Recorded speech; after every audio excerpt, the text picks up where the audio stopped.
ladino, francés, griego, armenio, hebreo, alemán, hablaba de todas las lenguas, no hablaba nada del turco.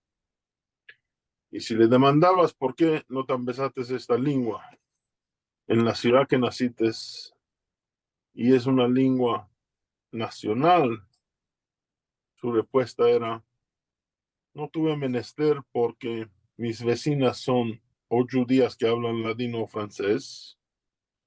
Ah, en su tiempo, las mujeres no salían a la calle a hacer las compras. El hombre era el que hacía las compras. Ah, en aquel tiempo no existían vestidos para ir a hacer las compras. Mm. Eh, no sé si conocen esta costumbre. En aquel tiempo existían cusenderas.